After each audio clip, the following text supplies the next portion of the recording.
Nixon's presidency came screeching to a halt halfway through his second term. In 1972, Nixon was running for re-election, and his opponent was the Democratic candidate George McGovern. Now, McGovern was one of the most unpopular presidential candidates in American history. There was no way that Nixon was going to lose to this guy. But Nixon wanted to win in a landslide. So he organized a group known as the Committee to Re-elect the President, or for short, CREEP. Now, CREEP, in order to help Nixon win re-election, participated in some pretty shady activity. And this included some potentially illegal activities, including breaking into people's offices and planting recording devices so they could listen in on their conversations. And in the summer of 1972, the Committee to Re-elect the President actually did this to the Watergate Hotel. Now, why would this group that's trying to help Nixon win re-election break into a hotel? Well, the Watergate was the home to the Democratic National Headquarters.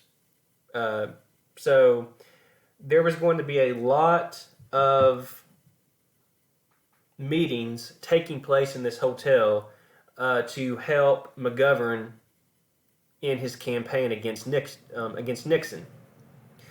So these burglars break into the hotel, and they're trying to plant recording devices in the office of the National Democratic Headquarters, but they are caught in the act. They're arrested, and they're taken to jail, and eventually they go to trial, and they're convicted. Well, it eventually comes to light that these burglars had been members of this organization to help Nixon win re-election, and that one of them was actually a member of Nixon's staff. So it becomes clear very quickly that some of these burglars have connections to President Nixon. The Washington Post, and this is the same newspaper that Daniel Ellsberg leaked the Pentagon Papers to. The Washington Post assigned the Watergate story to two reporters, Bob Woodward and Carl Bernstein, and they started receiving information from an unknown man that the public referred to as Deep Throat. Why they called him that, I have no idea, but it turned out years and years later that his real name was Mark Felt, and he was an associate director of the FBI. So he's a number two man in the FBI. And he tells Woodward and Bernstein that President Nixon has connections to the break-in. Well, as these stories continue to come out, the Senate decides that it's going to launch an investigation. And this investigation finds out that Nixon has recording devices in his office. He's been recording all of his conversations. His plan was to use these recordings later on to help him write his memoirs. Well, when this news comes out, the investigation tells Nixon to hand over his tapes. They want to hear what's on them. And Nixon responds, well, those tapes are my personal property. Well, the investigation issues a subpoena. Nixon still refused to hand over the tapes. So eventually, the United States Supreme Court got involved, and in the case of United States versus Nixon, said that Nixon must comply with the Senate subpoena and hand over his tapes. So Nixon turns the tapes over to the Senate, and they discover that there's no evidence on the tapes that he actually ordered the break-in. But they did learn that he had ordered the FBI not to investigate the break-in. Well, that is obstruction of justice. So the House Judiciary Committee started to draft law, articles of impeachment. And Nixon, realizing that he was about to be impeached, decided to resign. So on August 8th, 1974, Nixon gave a speech to the American people via television saying that he would resign at noon the next day and that Gerald Ford, his vice president, would be sworn in at that time. So in August of 1974, Nixon resigned and Vice President Gerald Ford was sworn in as the 38th president.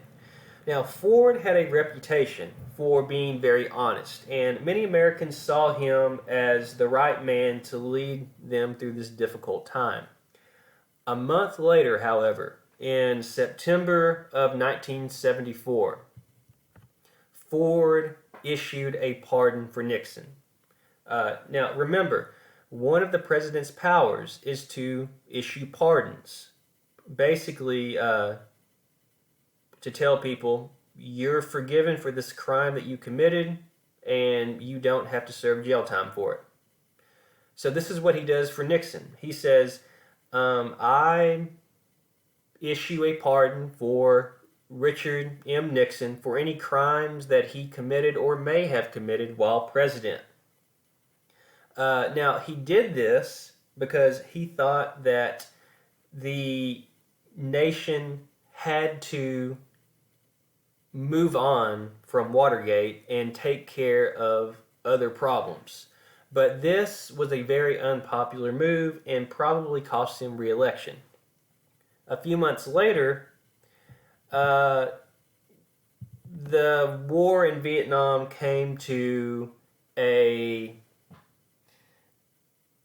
for the Americans at least, an unsatisfactory or a very unsatisfying end. Remember, American troops were out of Vietnam by this point in time. But we had trained the South Vietnamese army to fight North Vietnam themselves. Well, in March of 1975, North Vietnam invaded South Vietnam, and it wasn't even close. The South Vietnamese army just collapsed.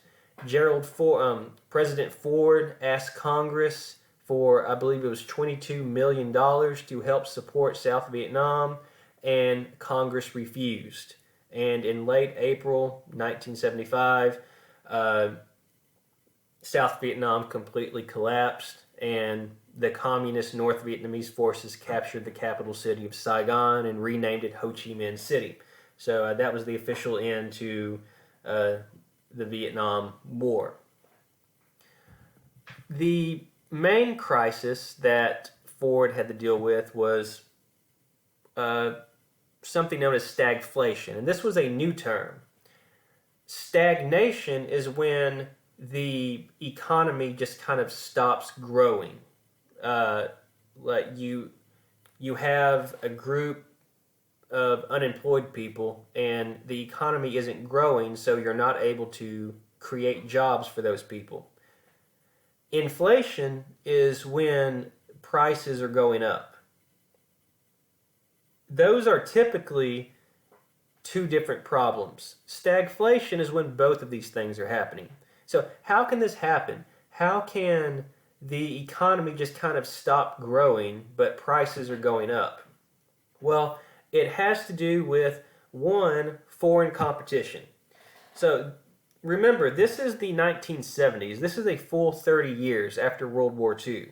The rest of the world, like Germany and Japan, has had 30 years to rebuild and start building new factories. So now the U.S. is actually having to compete with other countries in the car industry and in these other industries. So Now that the U.S. is actually having to compete, prices are starting to go up. Also, there is an oil embargo. In 1973, Syria and Egypt attacked Israel in an attempt to recapture the territory that Israel had gained during the Six-Day War in 1967. The United States stepped in and helped Israel. And in response, the Organization of Arab Petroleum Exporting Countries, or for short, OPEC, placed an embargo on oil shipments to the United States. So suddenly, the United States was faced with an oil shortage. This caused the price of oil to go up, but under law, oil and gas companies could not raise the price of gasoline. So that was very hard on the oil and gas companies. Ford's solution to this problem he called WIN, which stands for Whip Inflation Now, and all it was him to ask the American people to buy less and try to make do with less. Don't buy as many goods. Just anyway, it wasn't much of a plan and it didn't work. As far as foreign policy goes, Ford signed the Helsinki Accords, which agreed to recognize the Eastern European countries that the Soviet Union had occupied at the end of World War II as part of the Soviet Union. This was pretty unpopular. Many people viewed this as kind of a betrayal of Eastern Europe, just allowing their countries to be occupied by the Soviet Union. And in return, the Soviet Union agreed to respect human rights, and this included the right to travel across national borders. The Soviet Union would not hold up that end of the deal.